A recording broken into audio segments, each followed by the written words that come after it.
Hi, this is Ushio and welcome back to Echo. Everything has gone bad. We've established this before, but everything is really bad now. Leo has kind of gone off the deep end. He's like massively possessive, aggressive, and the infighting has gone on. Also, we got a clue. Clint showed up, who is a guy that we've determined is definitely not our friend because Leo said so.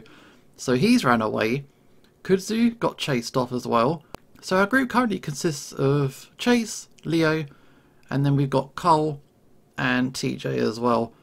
And Leo's just in charge and he's telling us what to do. But Clint mentioned that apparently we could escape if we rode a train, and we just heard one. So we're going to go and investigate. And hopefully we're not all going to die. TJ and Cole are standing at the back door, staring out into the night. Leo pushes past them, ears pert, as he tries to see through the darkness. The train sounds incredibly close, almost like it's only feet away. Should we, go to it, like Clint said? Leo pauses, his nose twitching, before he waves his paw at us. You guys stay here. I'm gonna have a look. Leo. And just like that, the wolf disappears into the night, leaving us behind. And I stare out. So, I guess Clint wasn't shitting us after all. Yeah. All I can think about right now, though, is Kudzu.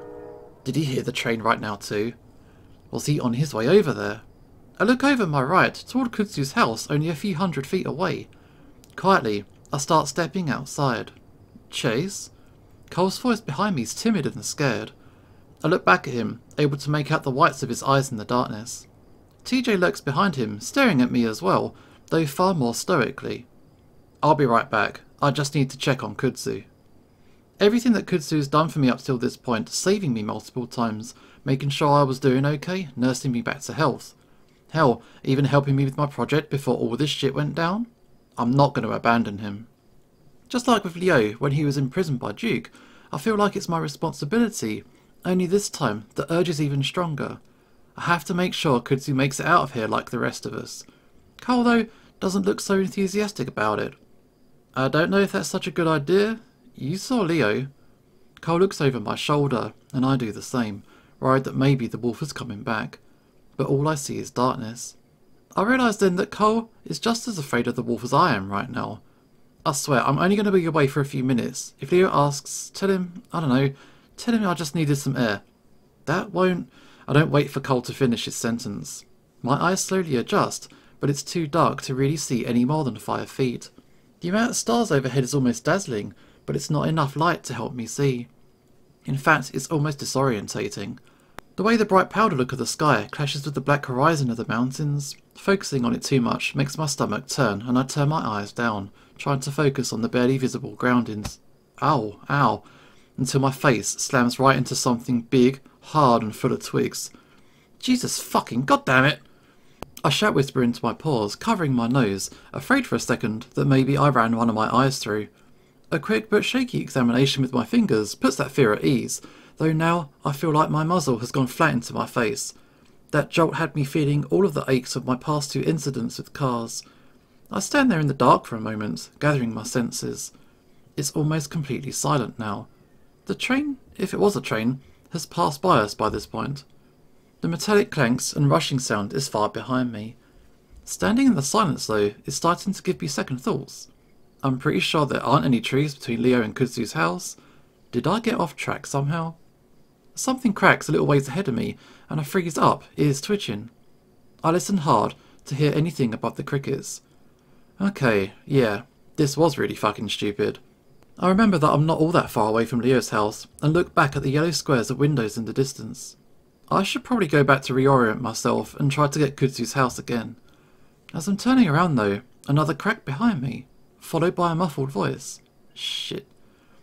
I freeze at the voice. I open my mouth to try and quietly call out, but stop myself.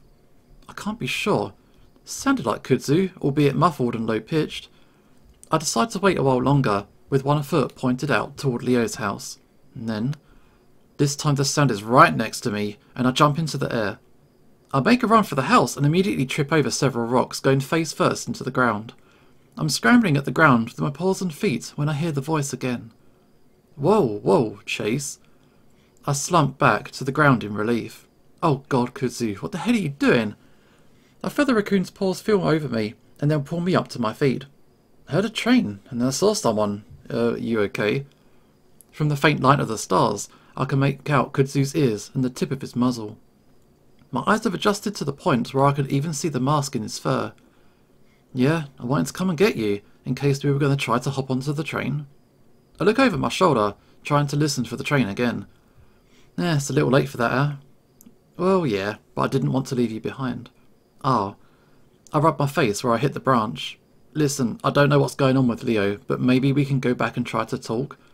Kudzu shakes his head. Nah, I don't think he's going to listen. As much as I hate to admit it, Kudzu's probably right. Well, I'm not going to leave you out here, after everything we went through. I see a glint of white teeth as Kudzu gives me a small smile. Wow, well, thanks man. But really, you should probably get back before he... At that moment I realised something. Wait, what were you doing out here? You said you saw someone. Kudzu shifts slightly from one foot to the other. I thought I did, at least. Like someone from town, or I think it was your friend. What? The fox? Jenna? Jenna? My eyes go wide, and I turn back to the darkness, squinting. Where? Where did you see her? Kudzu turns to look with me, and takes a few steps forward. Well, I was going back to my trailer after the whole thing with Leo, and then this fox girl just kinda jumped up from the side of my house. Where'd she go? My heart's hammering in my chest right now as I strain to see her. Jenna's been on my mind since the very beginning, and her absence has only become more prominent after finding the others. Well, I think she went off in that direction. Kudzu points into the darkness. I could hear her running off, but then the footsteps stopped, so I thought she might have stopped and hid somewhere. Come on then. I motioned Kudzu forward and stepped toward the blackness of the wilderness. Oh, hold on, I was going to grab a flashlight. There's no way we're finding anything out there at this time of night. You go get them, I'll wait. Of course I'm terrified of being left alone, but I'm also terrified of Jenna running away if I don't keep watch. I'm getting the feeling she might be under the same influence that Cole or TJ had been earlier. You're sure? Yeah, I want to stay here in case she comes out. I wave him away. Okay, but yell if something happens, alright? Okay. Kudzu goes in and comes out within less than a minute, though it feels way longer than that. While he was gone, I risked a few loud whispers of Jenna's name, but I didn't get any response. Pretty soon, a beam of light is sweeping the dirt, sagebrush and cacti as we slowly make our way in the direction that Jenna had run. Apparently it was through the backyard and out toward the desert. I'm worried that maybe she didn't stop running. Why was she running? Did she say anything? I whisper softly to Kudzu as I follow along with him, one hand on his shoulder. No, just looked up at me and took off. Looked terrified of something. I frown, my paw tightening a bit on the raccoon's shoulder. Maybe it's just because she doesn't know you, right? Maybe she was headed to Leo's place? Maybe.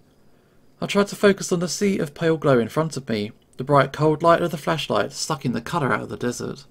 The greys and whites all sort of blend together after a while, and the swinging motion of the beam starts to lull me into a weird hypnotic state. It's at this moment I catch movement out of the corner of my eye on the right, where the light isn't currently pointed. I hear the sound of shifting dirt and gravel, immediately followed by a bizarre high-pitched snarl that makes me gasp in horror. I actually even piss myself a little as I see a glint of white teeth. Kudzu tries to swing the beam back in the direction of the sound, and at the same time I try to pull him back with the paw on his shoulder. Whatever it is hits Kudzu hard, knocking him back and sending me stumbling away to land on my ass. The flashlight rolls away from the raccoon's paw and shines into my face, briefly blinding me. I can sense a loud growling commotion right in front of me, along with the sound of Kudzu grunting. Numbly, I reach out and snatch up the flashlight and turn it on the sounds. First I see Jenna, her ears back, teeth bared, swinging her paws at the crumpled heap on the ground. That heap is Kudzu, and he's got his arms up in self-defense, snarling back, eyes wide. Jenna? Just like that, the snarl drops from her face, and her eyes snap back up to mine. Chase? But then the position is suddenly reversed as Kudzu grabs the fox by the wrist and practically barrel rolls. Now Kudzu sits on her back as he keeps hold on her wrist. Wait, stop. I rush over to them, grabbing Kudzu's upper arm, trying to pull his paw away from Jenna. It's okay, she's good. She recognises me. Kudzu only hesitates for a moment before scrambling off the fox and backing away, breathing hard. Jenna quickly sits up, absent-mindedly brushing off her shirt as she looks up at me. Oh my god, Chase. She says it in a hushed whisper, putting a paw to her mouth. Jenna, you okay? I reach down to help her up, and she immediately goes in to hug me. I stand there awkwardly for a moment as she buries her face into my shoulder, gasping for breath. I'm not sure if she's crying or not. Are you okay? I ask again, patting her back awkwardly. Sorry, I'm fine. Jenna steps back and wipes under her eye with the back of her paw. I didn't know where any of you were. Where were you? Jenna looks alright for the most part, except for a bunch of dirt on her clothes and in her fur. But then I don't know if that's from before or after she was wrestling with Kudzu. I don't know. I was out in the desert and, it's still dark obviously, but I can make out the frown on her face as she seems to struggle for the words. And finally Kudzu steps in. Hey, let's get to my trailer. We can talk it out in there, alright? Jenna silently nods and then seems to really focus on Kudzu. Wait, who are you? I step in for the raccoon. This is Kudzu, he's a friend. He saved me a bunch of times. That seems to be good enough for Jenna. And with that out of the way, we all head back toward the trailer. Quietly, Kudzu lets us into his trailer, opening the screen door slowly so that it doesn't creak. He motions us inside and Jenna follows in behind me, pressing close. I suppose she has good reason to be wary of the place. She doesn't really know Kudzu, and at this point it's hard to even trust people that you do know. Kudzu closes the door and slides the locks in place. Jenna stands next to me in the small living room area, arms folded tightly against her body like she's hugging herself. Hey, you want to sit down? I gesture at the recliner, which Jenna stares at for a few seconds. I dunno. The fox's ears are twitching around and pointing straight up. I turn to the small love seat set against the wall instead. Maybe here. I can sit with you. After a few more moments of staring at the couch, Jenna finally nods. She walks stiffly over to the couch, looking at it for a moment before finally sitting down. I notice 3 clumped up patches of fur on the back of her neck, and it takes me a moment to realise that it's dried blood. Had someone attacked her? Had she hurt herself? Jenna still doesn't relax when we're settled, and is instead sat bolt upright, leaning hard against my shoulder. Much like her ears, her eyes are darting around, mostly over to the curtained window to our right. Meanwhile, Kudzu elects to sit in the empty recliner after turning it a little to face us. The scraping sound it makes on the floor causes Jenna to jump. Kudzu pauses, blinking, and then settles back into the recliner. Sorry, I really should put a rug under this thing, you know. Jenna doesn't say anything, and instead just looks back at the window. Kudzu shifts awkwardly at the chair, and then looks at me. I look at Jenna, trying to think of something to say, and Jenna beats me to it. Do you know where the others are, TJ or Cole? Oh yeah, they're at Leo's place. They're manned Leo. Jenna frowns at me. And why are we here? Let's go. She starts to stand up, but I reach out a paw, grabbing her arm. She flinches and yanks away from me, standing up fully. Sorry, just hold on a second. It's complicated. Why? Jenna takes a step back from me, folding her arms. The look in her eyes is worrying, like she's starting to not trust me. Look, Leo, he's kind of uptight right now. I guess I just wanted to give him some space. Give myself some space, really far away from him. Kudzu shifts in his chair again. He kicked me out, things got a little heated between us. Jenna looks at Kudzu, the deep frown still on her face. Why? Leo wouldn't do that without a reason. She looks back at me, as if wanting some sort of confirmation. I nod. Leo isn't really himself right now. I'm really worried about him. Can we go over and talk with him? I open my mouth, but I pause, trying to think of the right way to say it. I don't know. Not right now. I'm not leaving Kudzu, so I'm going to have to think of a way to get Leo to calm down. I'm also considering just staying separate from him until we can get out of here, but I don't want to tell Jenna that. She looks stressed out enough as it is. Now that I think about it, I wouldn't be surprised if Leo's out there hunting for me right now. Odds are that he's going to come here eventually, maybe. Maybe he jumped the train already. That reminds me though. Oh yeah, we think we found a way out. Really? Yeah, apparently a train goes through here once in a while. We're thinking we can hitch a ride. Jenna takes that in and just nods. The silence drags out for a minute or two before I finally lean toward her again. It's okay, just sit down and relax for a minute. She does so with even more hesitance than the first time, sitting on the couch cushion like it might be a landmine. So, where were you the past few days? If you want to tell me, I mean. Jenna stares at the floor and shrugs. I don't really know, it's kind of a blur. I nod. Yeah, same. I guess it happened 3 days ago? I don't remember, but everything was normal until TJ woke up. It was like he was in a trance or something. I wasn't sure what was wrong with him. I thought he might be having a seizure, but then I thought he was in a psychosis of some kind.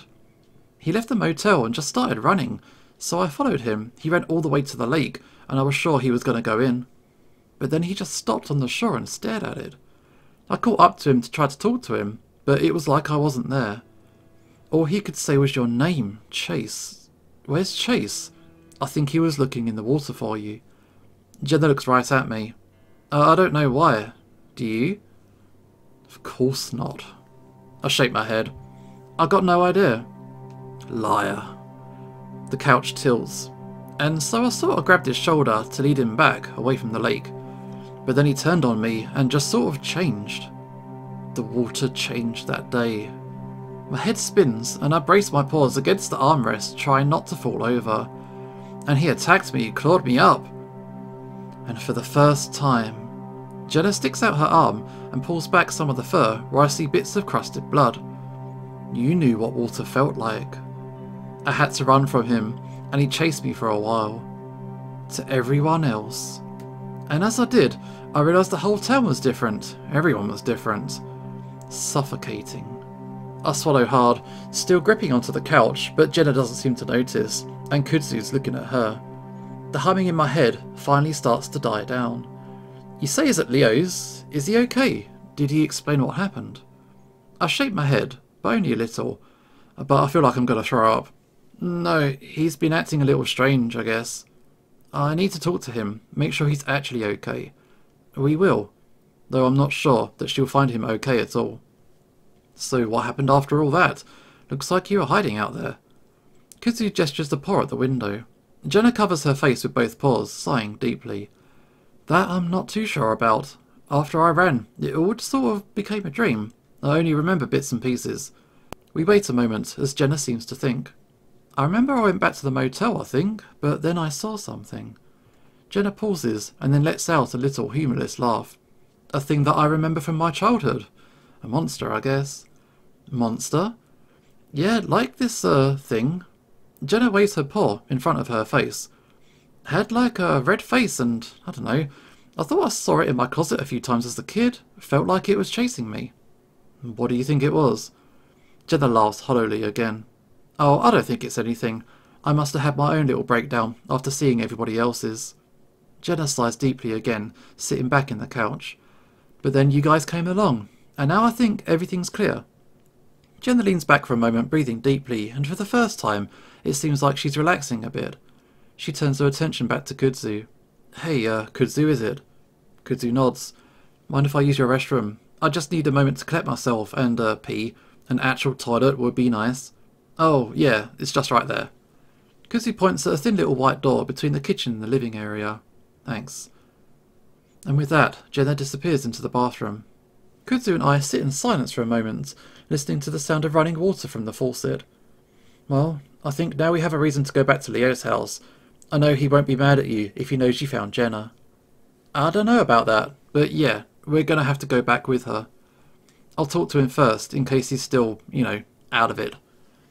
Again, thanks. I'm glad you're here with me right now. Kudzu rubs his own arm awkwardly. I get panicky when things get physical, which they have been a lot lately. I gesture at the cushion next to me, and after a moment of hesitation, Kudzu gets up from the recliner and sits next to me. I reach around him and squeeze into my side. It's cool. Like I said, you saved my ass so many times at this point, it's the least I can do. I almost tell him that he's been there for me more than anybody at this point, but that feels like a bit too much right now.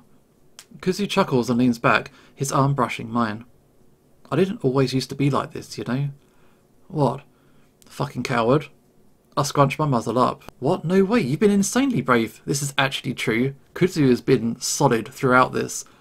Kudzu shakes his head. Nah, you saw me at Duke's house when you got caught, and then down in the basement, and then when Leo tossed me out. Those are all great reasons to have been scared, Kudzu, and you still faced all of it. Kudzu looks unconvinced. I don't know, Chase. After what Leo did, I don't think I was going to come back. I shrug. Well, then I'm glad I came after you then. Kudzu's quiet for a moment, and then he chuckles quietly, leaning his head back to stare at the ceiling. What? I moved to Echo to get away from stuff like this. Kuzu shakes his head. Now look at what's happened. It's fucking ridiculous. Like, people going crazy. That, and the guns and the violence. Paynton isn't a rough city compared to others in this country, but it has rough patches. And I lived in one of those patches. I think you told me that you moved because there's less people. Kuzu sighs quietly. It's not the only reason. I lost someone a few years back. I needed a fresh start, I guess. The silence drags out for a moment as I contemplate that. My eyes drift to the picture frames by the love seat, to the one where someone had their arm around Kuzu. In it I see a hare, smiling just as toothily as the raccoon next to him, a good head taller than his companion. But now look where I am. I snap my eyes back to the raccoon, not wanting to be caught looking. I don't know what to say, so I just settle with we're gonna get out. Just gotta listen for that train. Kuzu has his eyes closed, so I lean back too. Despite all the shit going on outside, there's something really peaceful about being here, next to Kuzu in his neat little trailer. We sit there a while, listening to the soft rush of running water. After a while, I look toward the bathroom, realising how uncomfortably full my bladder is right now. Jenna doesn't seem to be coming out anytime soon though. Listen, I gotta take a piss. Again? Kuzu smirks at me. Well, it's been a few hours. I pee a lot anyway. Oh, yeah, good to know. Yeah, I'll be right back. Kuzu's joking demeanour suddenly drops. I don't know, I think we should stick together right now. Remember what happened last time? You wanna watch me? Kuzu pauses. I'll stand in the doorway, alright? Just go by the side of the trailer. Alright. I head back outside while Kuzu hangs back by the door. Just make it quick and again, yell if something happens. It's fine, I'll already be a few feet away. I hide a small smile at how motherly Kuzu's being right now. After everything that's happened, it's no wonder. I move around the side of the trailer, back into darkness. Quickly, I unbutton and then zip down my flyer. I start to go, while I hear some footsteps behind me, and I look over my shoulder. Kuzu, what? And then two massive paws wrap around my body. I look down, I get a glimpse of thick claws and brown, matted fur. I scream as I'm pulled back into the dark toward the desert. I know who it is immediately. The smell is unmistakable. And that the high-pitched voice cursing as he drags me along through the brush. Chase! Kuzu screams, seems like he's only a few yards away. He's going to catch up to us and then, I don't know what. Try to fight Brian off, I guess. But just as I'm thinking it, Brian picks me up off the ground and practically throws me. The next thing I know, my head is throbbing as the back of it knocks against something hard. My legs are all splayed upward, my footpads pressed against something smooth and cool. I hear more cursing and the sound of snarling. Is it Kuzu? Then I hear the sound of a car door slam, and I realise I'm in a truck, my feet pressed against the windshield. Dude, I just wanted to pee. Brian's massive bulk squeezes in next to me, and I feel the truck accelerate. The backside wobbles back and forth in the sand as it tries to find purchase in the ground. But then we find the road, and I'm pressed back into the seat as Brian steps hard on the gas. I scramble upright into a seated position, pressing back as far as I can against the door, away from Brian. He doesn't seem to be paying attention to me right now, with his eyes fixed on the road. My heart hammers in my chest. I can't even start to comprehend what's just happened to me. Is it real? Am I dreaming? How did I end up fucking things up so badly? Brian takes a hard turn and I almost tumble into him. In a panic, I kick my feet against his side, keeping myself upright and against the door. The big bear grunts and glances at me before fixing his eyes back on the road. I quickly draw my feet back, pressing my knees against my chest as I try to hold on to the chair to keep me from falling over. I realise then that Brian must have been waiting for me, waiting outside Kuzu's trailer for a perfect moment to grab me. I'd given it to him by idiotically skipping outside to take a piss, the result of which I can smell wafting up from my pants. I don't care though, everything's numb right now and my mind is racing, trying to figure out how I'm going to get out of this. My paw automatically reaches back to pull at the door handle. Locked.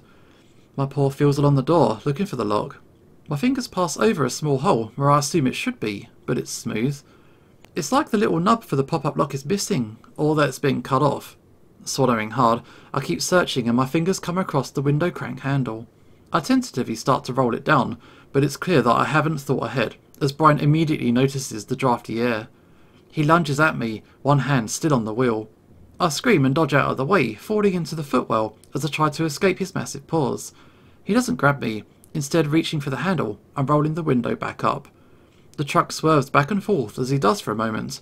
I'm sure he's about to roll the whole thing with how fast we're going. He finally sits upright again. Do that again and I'll knock you out. And still he doesn't look at me. It's only then that I notice the stark difference his demeanour has now compared to the first few times I'd seen him. There's no lust, no animalistic drive to fuck everything around him. Instead there's a sort of desperation around him. I see his eyes dart around in the glow of the headlights, the fur all over his face matted down from sweat. I sit there in the footwell, staring up at him, gripping onto the seat as my head knocks back against the glove compartment. After a few minutes of erratic driving and swerving, I gather my wits enough to speak. What are you doing? Brian's eyes flick down toward me, and then back up to the road before he shakes his head. He does it slowly, like he can't believe something, but he doesn't say anything, at least not for a while. Then, after what could have been anywhere from 2 minutes to 20 minutes, he speaks. Can you tell me the truth, boy? I sit there quietly, contemplating making the jump for his door, to open it and tumble out into the desert. If I wasn't injured badly enough, or if I even survived for that matter, maybe I could make a run for it. What truth? What's going on in this town? Oh my god. I squeeze my eyes shut and let my forehead thump against the seat. But only for a moment, since I want to be able to keep an eye on Brian. I already told Duke I got no fucking clue. You were there. Brian grunts as he continues to stare out the windshield, clearly thinking about something. I can't help you or anyone here, Brian. I'm just trying to find a way out. Which gives me an idea. Wait. I might know a way for you to get out of here if you let me go. I'll tell you. As soon as that comes out of my mouth, I wonder if I've made a mistake. Brian doesn't need to let me go to get me to tell him what he wants. I'm alone here with him, and he can do whatever he wants to me. And I'm probably going to tell him whatever he wanted to hear anyway. But he surprises me with what he says next. Escaping isn't going to fix any of this. We're all still going to see the same shit. I wait, but he stays quiet. It takes me another minute to work up the courage to ask. See what? You know exactly what. He screeches at me in his high-pitched voice and the truck swerves precariously. I can imagine the tree sliding off the road for a moment before Brian corrects it. You know exactly what I'm talking about. He says more gently, taking deep breaths to calm himself, and then he looks down at me. Don't you? I swallow hard, wanting to find the right answer but unsure of what that might be. Like when Duke saw something on the ceiling in the diner? That's the first thing that comes to mind. It's something that Brian saw with me. He lets out a cold guffaw. That's exactly what I'm talking about, Otter. That and every fucking thing else. The truck takes another hard turn, and I brace myself in the little well. The swerves and turns are becoming more frequent. I can't really see out the window, but I'm pretty sure we're headed into the mountains. Was that creature thing going to attack us? Should I warn Brian? But we've all been seeing the same shit for a long time, even before this crazier shit started a few days back. Brian glances down at me once again. Haven't you seen stuff here? My mind immediately thinks back to when I was a kid. I'd seen plenty of things, plenty of horrible things, but the psychiatrist has said that it was normal, and that sometimes kids hallucinate. I notice that Brian's not wearing his seatbelt, and I start to toy with the idea of grabbing the wheel.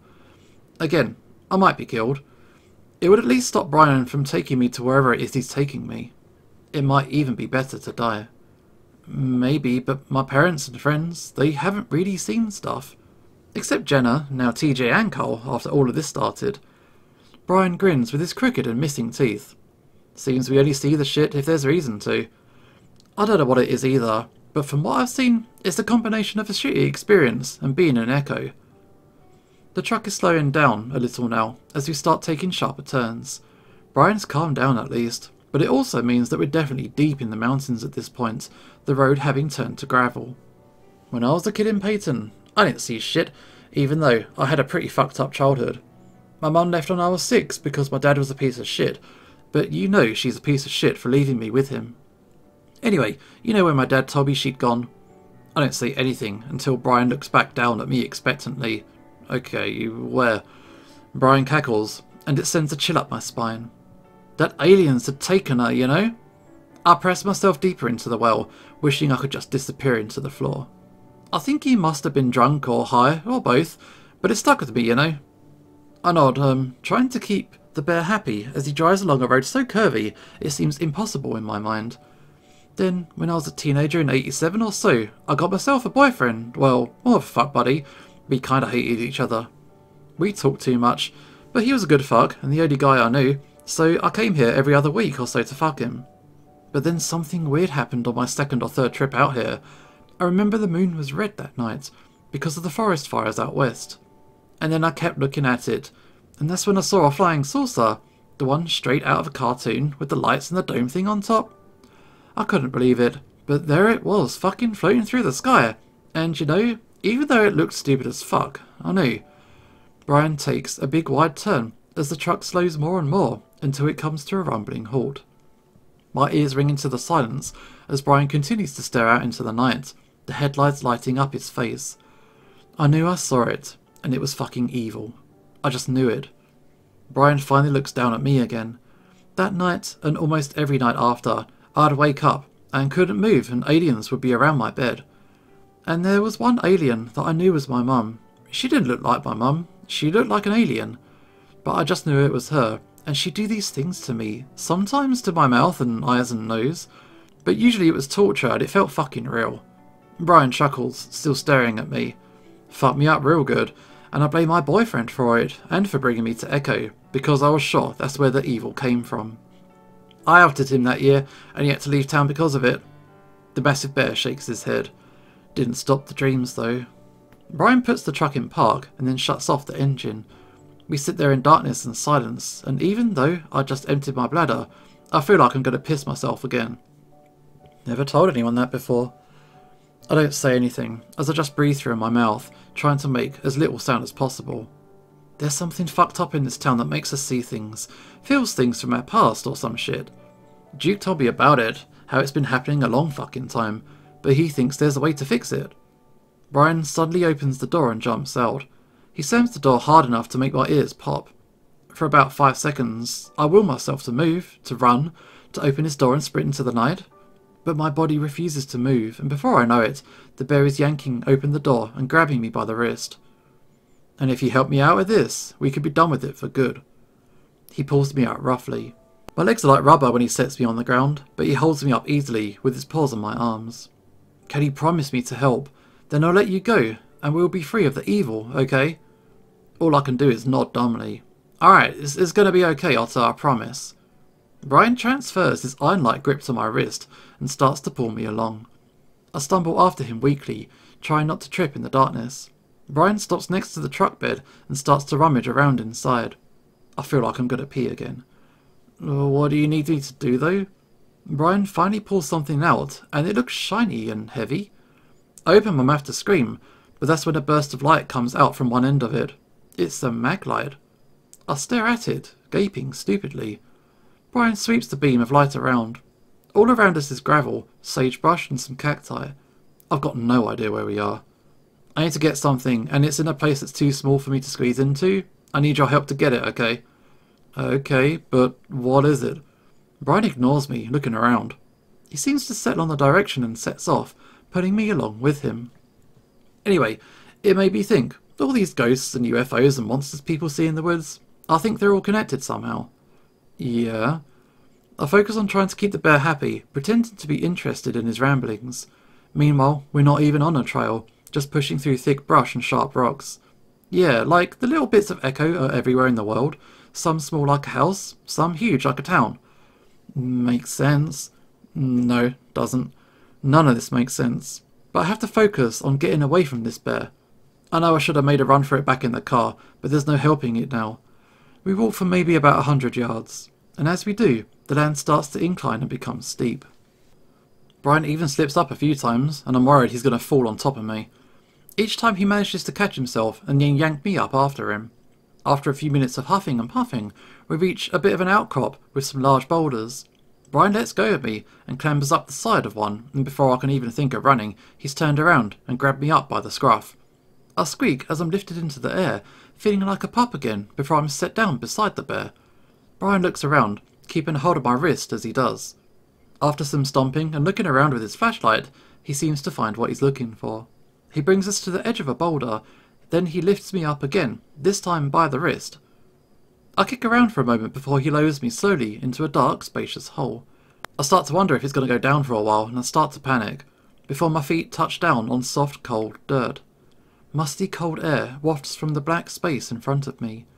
Immediately, Brian drops down next to me, snatching up my paw again. He shines the light into a dark patch in front of me, and I see what looks like a narrow tunnel burrowing into the side of the incline that we're on. What is that? Brian grunts and starts to pull me into the opening, but I pull back. Brian yanks me hard, and it feels like he almost dislocates my shoulder. I yelp loudly, "Shut up!" Brian hisses at me as he turns sideways to better fit into the tunnel. "It's the mine, you idiot." What? I look back at the opening toward Echo, gently illuminated by moonlight. I thought it was sealed. It is. This is the back entrance. Duke told me about it years ago. Said his family known about it for decades. We push through it for a while until we come to another tunnel, this one twice as wide as the one that we were just in. It branches to the left, to the right. Brian stands there for a moment, inhaling deeply as he looks around. Hang on, it's been a while. I can't help myself from blurting out, "You don't know where to go?" I expect him to hit me or something, but he ignores me. Finally, he pulls me to the left. The idea of being trapped here with Brian lost in a mine is more terrifying than anything that's happened to me in the town so far. The air's so musty and dry I feel like coughing and sneezing at the same time, but I try to hold it in so I don't upset Brian. We walk through another 10 minutes or so, taking a few more turns. I try to memorise the route, in case I'm able to break free, but after 5 or so branches, I realise I can't remember the second or third. Brian suddenly speaks up, nearly making me jump in the darkness. After a while, I stop seeing aliens. His grip is tight, and I can feel that the circulation to my paw is cut off. It's like it's just a mass of pins and needles at this point. Now, I just see people. What kind of people? People you know? I try to keep Brian talking while I think. At some point, he's going to have to let go of me again, and it's then I'm going to have to make a run for it, no matter what. Kudzi probably saw which direction we drove off in, and he probably went to Leo to get the car. But at this point, I doubt they're going to be able to find us, at least not in the time. We went into the mountains, probably through some back road that none of us even knew existed. Then Brian took me through hundreds of yards of desert to find a tiny opening behind some boulders. There's no way they're going to find me here. I'm on my own. Well, I see just one person, but the person changes every now and then. Brian pauses, looking into a narrow opening in the tunnel wall, even more narrow than the first passage, depending on who it was I last knew. Before I could figure out what he meant by that, I'm shoved hard, forced to enter the passage in front of Brian. It's just wide enough that I can walk straight, my shoulders nearly touching both sides. Brian, on the other hand, has to suck in and move sideways, grunting and cursing and making all kinds of noises. Brian's let go of me as he tries to put himself through, though he keeps knocking into me to send me forward. I could try to escape, but I've got a feeling that that doesn't exist ahead of me. In fact, it feels like I'm being trapped. I can't explain it, but I start to get a terrible feeling that something awful is waiting for me at the end of this passage. And then I start to smell something. It's old and almost covered up by the dust and mustiness, but it's definitely there. Sweet and sick, something rotting. It feels like ice water is poured down my back and I freeze, only to be given a shove by the bear behind me. I fall forward into a wider opening. The smell entombs me, and I know without looking that I'm surrounded by death. I lay there on the floor, not moving, listening to Brian as he tries to squeeze through the opening. I can remember years ago when I was maybe 12, walking along the dirt road back home after hanging out with Cole. On the side of the road, I saw some roadkill, and just as I passed by, I could see the white maggots writhing through the fur. The smell of that single moment was almost unbearable, and I gagged and ran past it. And while the odour in here is a bit more faint, it's almost exactly the same. I hear Brian finally shift free from the exit, and he shines the light back down on me. I know I should run. I know I should get the fuck out of here. I know I should be fighting like hell. Because I know what's coming. Is this what it's like for people who get kidnapped or murdered? People wonder why they didn't fight harder, or run when they had the chance. I should have ran the second we stopped in the truck. But right now, it's like I'm stuck in ice. My frantic thoughts are interrupted as Brian grasps me by the back of the shirt and pulls me back up to my feet. I'm not able to stand and just sort of crumple down next to him. The bear grunts and just drags me along the little opening that we're in, dropping me against the wall. As Brian fumbles with the flashlight, I get a glimpse of my surroundings. It is small, maybe about 15 feet long and 10 foot wide. It's narrow enough that Brian takes up most of the space, and I'd be hard-pressed to get past him. I draw my knees up to my chest and hug them, feeling numb. God, you're such a useless piece of shit. I watch Brian lean over something against the wall. It looks like two long, polished pieces of wood. Brian tips the flashlight down, and I see that those pieces of wood are attached to a shovel and a pickaxe. Brian grabs the pickaxe, and for a heart-stopping moment, I think he's going to turn to me, but instead reaches into his pocket and pulls out something small and rectangular. It's not until he opens it and shines his flashlight on it that I see it's some kind of small notebook. The bear looks at the notebook, then back up at the little cave that we're in. The silence is almost unbearable, and I feel the need to say something, if only to fill that silence. What are you doing? You know exactly what he's doing. Brian ignores me as he continues to search for something. I whimper softly in the back of my throat. Please. About to be murdered, and you just beg like a little bitch. Shut up. I can't help it as I hiss through my teeth at that goddamn voice. I don't need to hear it, especially now. Brian stiffens and turns around. What? I shake my head, squinting and unable to see his face as the bear turns the light on me. Nothing, No, you're talking to something. Did you see someone? No, I don't know. I shut my eyes against the light and only see blood red. Brian chuckles, and my vision goes back to black as he takes the light off me. I was the same way as you. Let me tell you something though. Ignoring it ain't gonna make it go away. Brian finally stops scanning the ground and crouches down. It takes me a moment to realise what he's looking at, until he reaches down and picks it up. It's a smooth stone. Brian looks at it for a moment, thinking. Then he drops it to the side and looks back down at his book. Daniel 19. Ferret. He was the smallest, I think. Should be enough room. Brian shines the light back at the ground for a moment, and then seems to make up his mind as he sets the butt of the flashlight on the ground. It brightly lights up the ceiling, leaving us in a dim yellow glow. Brian eyes me for a moment, positioning himself so he can watch me while also doing his work. Crouching over, Brian starts breaking through the hard surface of the dirt with his pickaxe, grunting with each stroke. He can only do little short swings, the ceiling too low for Brian to even stand up straight. At this point, the smell of Brian has almost overwhelmed the stench of death. I guess it's one of the few things I don't mind his smell covering up. Why aren't you at least trying to escape? Because he's in the way. Because you're a coward. Why the fuck are you talking to me right now? I thought you left. I never left. You know that. You felt me, even after you left the town. I shouldn't have come back. Probably not. I'm going insane. Brings back memories of my old life. I'm going insane, and it's bringing back all of my old demons. No, I think it's because you're in the mine. I think you figured out that it's the source of everything, haven't you? The voice I've been trying to ignore all week has changed. It's not vague or insidious anymore. It's more natural, like a real person. Am I allowed to talk about a theory here? Am I allowed to talk about potential spoilers from things that I've worked out from the other routes? Okay, skip forward 30 seconds if not. I think that this voice is Flynn. Flynn has been quite absent from when people are saying, oh, where's the rest of the group? They're like, oh, where's TJ and Cole? No one mentions Flynn. And now we're in the mine. We're being spoken to like this. And because of things that we've seen with like Jenna, and she says she saw a monster as well, which, yeah, we know that's Flynn as well. I think he's here. I think he's with us. It's more like what I used to hear when I was a kid. Yeah, it's some kind of like, not quite omnipotent, but it's kind of like an omnipresent thing that just exists in Echo.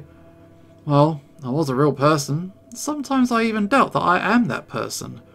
It chuckles, and I feel the back of my brain itch. More like a, what do you call it? Simulation? It waits for an answer, but I don't want to talk to it. Oh, stop pretending I'm not here. You can feel me. You felt me looking over your shoulder since you got here. I let my head thump against my knees, closing my eyes.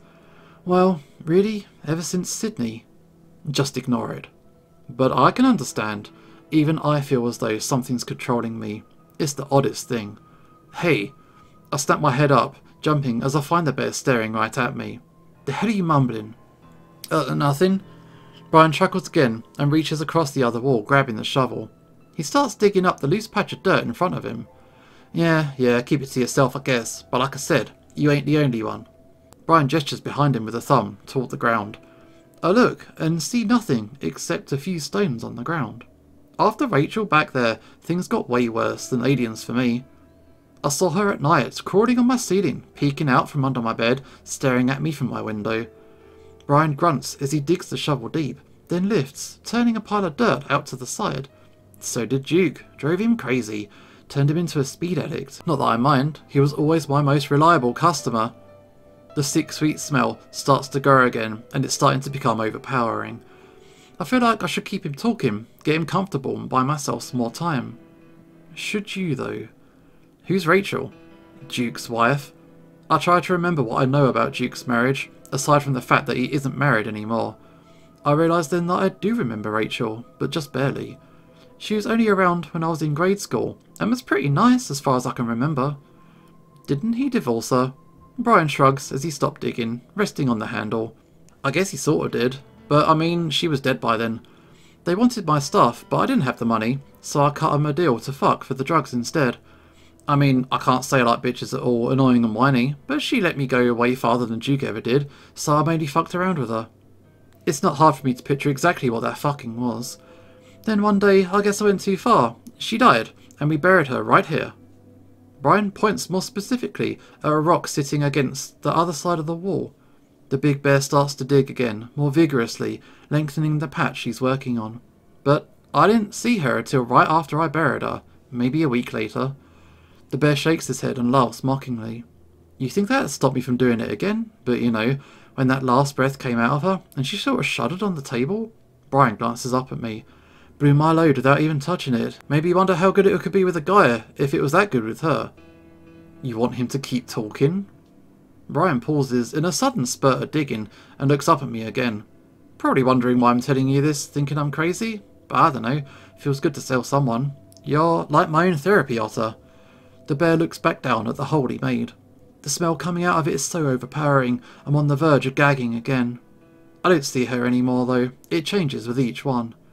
7 stones? And it'll probably change again. And with that, the bear comes at me. The space is so small, it only takes him 2 steps. I scream and cover my face. Coward. And try to fold up into as tight a ball as I can, but before I know it, Brian has me by the back of the shirt. He drags me over until I'm kneeling next to the hole. I can see, it's definitely a grave now. You already knew. Because I can see the bones poking through the dirt, the bits of blue and white cloth that were its clothes. You mean Daniel, the 19-year-old ferret? I feel like me telling all this to ya, me being nice to you so far. Maybe don't come back after me, just move on. I feel Brian move around behind me and then press something cold into the back of my head. It's a gun. I guess Brian probably has plenty of those. I'm doing the town some good after all. How? I blurt out, my mind racing, trying to think of something, anything to get out of this. Brian does pause though. How what? How is this helping anyone? Why are you doing this?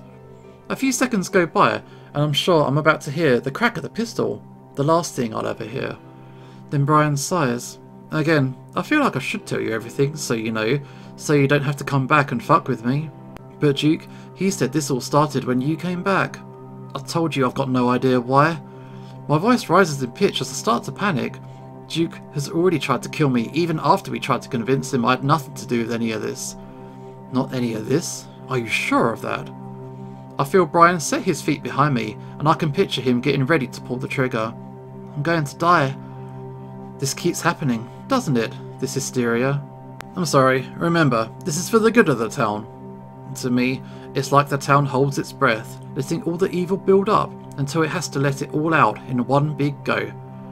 Brian grips onto my head fur, pressing the barrel of the gun to the back of my head. And you brought a lot of guilt and evil with you back to this town. Maybe that was enough to push it over the edge again. Rest easy. So, in a way, it is your fault, isn't it? My eyes are watering, and I don't know if it's from Brian's grip of my fur, or if I'm crying. Help me. I say it to you. Look to the right. Okay. I glance to my right, and I see something standing in the entrance to our little hollow. It's faint, either because of the dim lighting, or because the thing itself isn't quite opaque. It's tall, white, and gangly, and its long fingers nearly touch the ground. Its face is heart-shaped, the whiteness of it interrupted by massive shiny black eyes in its face. It stands there motionless, watching us. I stare back, open-mouthed.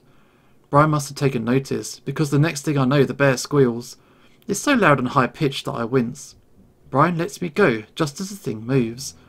It seems to lean forward and glide toward us, but the gliding is stilted, like a film with half seconds missing from it. It flickers, seeming to turn transparent as it grows closer, the white fading to pink, and then a bright red for a brief second before reverting. I'm frozen, kneeling as I watch. Brian backs away and promptly steps on the flashlight. The lighting careens sideways, and I look over to see Brian's foot slip on the cylindrical flashlight before his rump comes down hard on top of it. All light is extinguished, and I can't see the thing or Brian now. I hear him though, and he lets out another screech of pure fear, like a wounded animal. I hear something else too.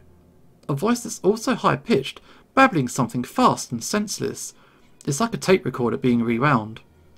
Brian's screeching impossibly turns up a notch, and I instinctively move forward, away from the horrible sound, and I pitch forward into the hole. The smell engulfs me, and I can feel the hard, knobbly things in the dirt around me. Where are we going? Yeah, just taking a back road. But we're leaving the city. Yeah, well, I live outside the city. You didn't tell me that. Let's just go back to the club. Alright, pull the fuck over. Let me out. I said put over. Where the fuck's the lock? Best not be doing that. Hey, get off me! I gasp and scramble out of the grave, gagging uncontrollably. Once I'm out, I curl up on my side, drawing in my knees again. The horrible screeching and bizarre babbling languages continue, though the sounds from Brian are more ragged now. Occasionally the room flashes with lights, Brian shifts around, but I face the wall, not wanting to look. Get up. I curl up tighter, just waiting, hoping that I'll wake up. You snivelling little shit. Get up. I press my face into the dirt. Trust me, there's far worse out there, and it's coming for you unless you get up and get out.